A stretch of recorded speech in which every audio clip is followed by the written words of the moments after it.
Olá, o TV é Ciência já está no ar. Hoje em dia, é unanimidade entre especialistas que somente com educação de qualidade um país tem chances de se desenvolver e enfrentar a concorrência no cenário de economia globalizada. Educação é a chave para o desenvolvimento, com equilíbrio social e oportunidades iguais para todos. Mas afinal, o que é educação? Bom, educação começa em casa, porque muitas vezes os pais têm deixado as crianças ir para a escola sem dar educação, e é por isso que hoje muitas escolas estão sofrendo com rebeliões de alunos, inclusive os professores estão sendo desrespeitados. Educação começa em casa. A educação primeiro tem que partir de casa, né? Uma criança bem educada em casa, ela tem um futuro melhor, mas a escola também pode auxiliar muito, porque muitos pais não tiveram educação nas vidas deles anteriormente, nas famílias, né? E então eles não podem passar, e a escola pode ajudar a passar, né? E eu creio assim que a educação junto com a família é bem melhor. Respondendo em termos científicos, eu acredito que não tem uma definição exata, mas parte do princípio da família, né?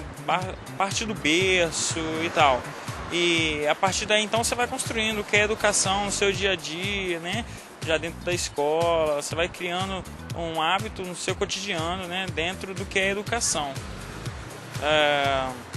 Mas definir especificamente o que é educação, acho meio que difícil, entende? Respondendo assim a grosso modo. A educação, principalmente quando se trata de criança, né? Sobre a palavra de Deus, que os pais vêm ensinar as crianças na palavra de Deus, porque aí a criança vai aprendendo ali, né, como os pais vai ensinando, né, como o Senhor gosta, né? Então não vai ter dificuldade. Na verdade, se for ensinando ali na palavra de Deus, a palavra de Deus fala, né, ensinar teu filho no caminho que deve andar, que nunca se desvie, né? Primeiramente é uma educação que eu creio aí, porque foi a educação de nós mesmos, né? De qualquer jeito, a criança não vai entender. Mas quando chega da palavra de Deus, Deus ensina, né? Como que educar teu filho no caminho do Senhor, a criança vai crescendo ali. Aí vem sendo mais educado no dia de hoje, né? Principalmente, né? A violência e tal, né? Então, se a mãe, né? Como se diz, os pais ensinar ali sobre a palavra de Deus, eu creio que a violência vai ser até menos. Entendeu? Educação é a coisa principal da vida, né? Mas se não for vindo da família, eu acho que tem que começar desde a família, desde do ventre da mãe, já dando carinho, dando amor, né? Que assim, quando a criança nasce já sentindo aquele amor, aí cresce naquele amor. Então eu acho que fica bem mais fácil na educação, né? Porque tem pessoas que não dão carinho, tudo de qualquer jeito, então a criança não fica feliz, né? Eu acho que eu vejo mesmo que a minha neta, ela é tão carinhosa, mas a gente sabe dar carinho, sabe repreender a hora que precisa e a hora que ela quer fazer as coisas que não pode, a gente tem que explicar, falar com ela, não é assim, tem que ser assim, assim. Aí então ela entende, aí então fica mais fácil da gente educar ela. No TV é Ciência de hoje, vamos saber um pouco mais sobre esse processo de ensino e aprendizagem que conhecemos como educação. As metodologias inovadoras e que buscam estimular crianças, jovens e adultos a ingressarem no maravilhoso mundo do conhecimento. O programa de hoje está muito legal, tenho certeza que você vai adorar. Então, vamos logo ao quadro Ciência em Ação com a repórter Vanessa Cardoso. A educação é considerada uma prioridade mundial e, por esse motivo, tem passado por transformações e inovações ao longo dos anos. Para se ter uma ideia, no ano 2000, a alfabetização passou a ser tema central de todas as políticas mundiais. A educação pode ser conceituada de diferentes formas, mas principalmente pelo processo de ensinar e aprender, fazendo com que os alunos façam um paralelo entre o cotidiano e as metodologias trabalhadas em sala de aula. A educação, de modo geral, e é bem difícil definir a educação, mas a gente poderia falar que a educação são processos de formação humana. E a educação escolar, que é responsável pela transmissão, ou pela garantia a apropriação pelos indivíduos dos conhecimentos que foram construídos ao longo da história humana. Então, a gente pode falar de processos de educação que são mais gerais, que envolve desde a educação que começa em casa, na família, que se realiza na igreja, que se realiza em diferentes instituições sociais, e da educação escolar, que é dessa educação, né, que eu tenho mais a falar, porque é com ela que eu trabalho no meu dia a dia, principalmente com os processos de aprendizagem da leitura e da escrita, né, que são processos que se desenvolvem no interior da escola e que são fundamentais para os processos de desenvolvimento dos seres humanos e dos indivíduos de modo geral. Atualmente se tem falado muito em métodos inovadores de alfabetização.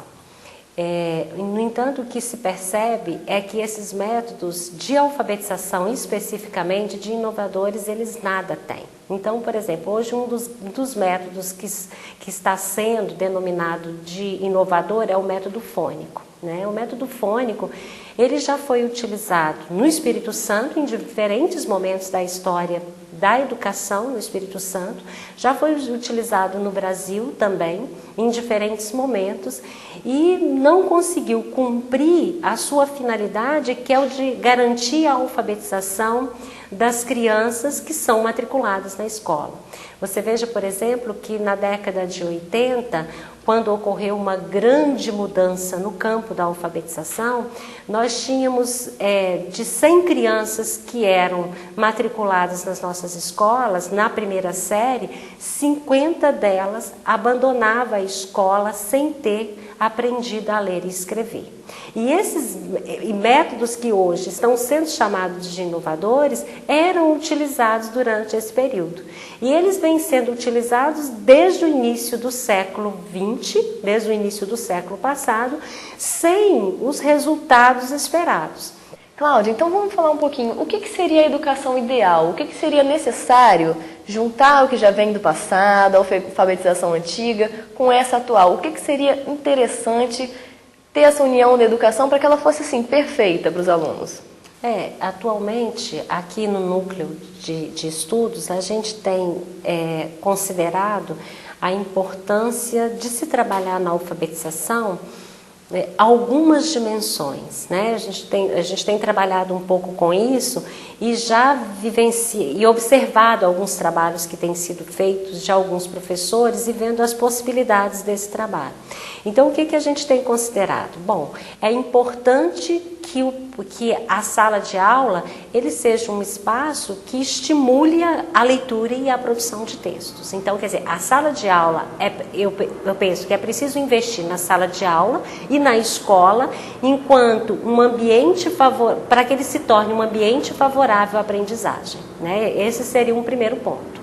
Um segundo ponto é que você tivesse essas escolas equipadas, então, com materiais, com livros de leitura, né, com acesso à internet, com todas as possibilidades que a criança possa ter para experimentar todo o tempo as atividades de leitura e de escrita. Sobretudo, as crianças, no período de alfabetização, elas precisam, que seja no computador, que seja no caderno, que seja no papel, ela precisa produzir textos, ela precisa escrever, ela precisa ler diferentes textos, que sejam textos que estejam na internet, que sejam textos de livros, quer dizer, ela tem que ter acesso a uma diversidade de material escrito. Se ela ainda não pode ler, o professor tem que ler para ela, mas possibilitar introduzir a criança nesse mundo de leitura pela via da leitura do próprio professor e trabalhar os conhecimentos específicos a respeito da nossa língua, né?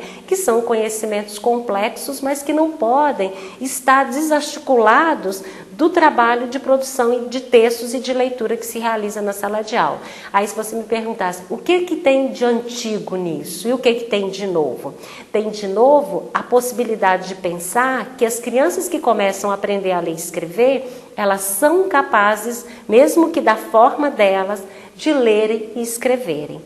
E o que tem de antigo nisso? Antigo, e não é antigo, é clássico, a gente poderia dizer, é tradicional e porque é necessário, é aprender os conhecimentos a respeito da nossa língua. Porque sem a aprendizagem desses conhecimentos também, ela não vai conseguir ampliar os seus conhecimentos, as suas capacidades de produção de texto e de leitura. Estudos mostram que a educação iniciada durante a infância é um fator fundamental para o desenvolvimento da cidadania. E a partir daí, os processos de ensino se intensificam gradativamente ao longo dos anos. O processo de alfabetização infantil se inicia no momento em que a criança entra na escola. E a partir daí, o processo de ensino se intensifica gradativamente ao longo dos anos. Atualmente, nos estudos que desenvolvemos sobre a linguagem, nós reconhecemos a importância das crianças, né, enquanto esses sujeitos de direitos, enquanto sujeitos que têm vez e voz de estar falando. Se ao longo da história, né, da infância, colocavam as crianças como sem linguagem, sem condições de falar, hoje nós reconhecemos isso e procuramos nas formações de professores, nas diferentes estratégias metodológicas, reconhecer as crianças como esses sujeitos falantes, né? E ao longo desse percurso, nós acompanhamos estratégias metodológicas que elas são desenvolvidas e que exigem dos profissionais mediação, né, um fazer com eles, né, não simplesmente colocar alfabetos dentro das salas, mas dizer o que significa aquele alfabeto, a história daquele alfabeto, porque houve um percurso histórico para chegar até hoje a constituição desse alfabeto, né? É aquele processo muito metódico, de que a aula era só o quadro negro, o professor e os alunos. Você acha que isso mudou com as novas tecnologias, com novos jogos, brincadeiras, internet, até vídeos, né, que hoje em dia são passados em sala de aula? Você acha que a facilidade no aprender mudou com isso? Com certeza, né? Agora isso tudo nós temos que aliar ao contexto histórico da educação, né? Se anteriormente a educação via, né, como o professor detentor do conhecimento e o aluno como aquela tábula rasa, hoje a gente já percebe, né, até nos próprios estudos da infância que ao reconhecer que essa criança ela está ali, né, naquele espaço, né, em que a aprendizagem ocorre, né, nós profissionais, né, adultos, estamos ali como mediadores nesse processo. Então, temos uma responsabilidade, uma corresponsabilidade de ofertar diferentes formas para que as crianças venham aprender. E hoje a educação, né, é dita nessa pós-modernidade, né, onde temos o hipertexto, que vamos para a internet, abrimos links, estamos vendo. Então são portadores textuais que facilitam também hoje a apropriação da linguagem oral e escrita. Então hoje há também uma participação da comunidade, né? Os pais buscando compreender mais como se dá esse percurso da apropriação da linguagem escrita, há uma cobrança em relação ao currículo a ser desenvolvido com as crianças, né? Uma preocupação em relação aos livros, aos materiais, né? Então a gente vê hoje, né, que com todo esse boom e desenvolvimento da educação, as famílias também vêm se aproximando até nós e procurando esclarecimentos, dando dicas, né, e isso é muito importante. No programa de hoje ainda temos mais novidades sobre os processos inovadores e que se utilizam de metodologias participativas no processo educacional. Mas agora está na hora do intervalo. Fique aí que a gente volta já já.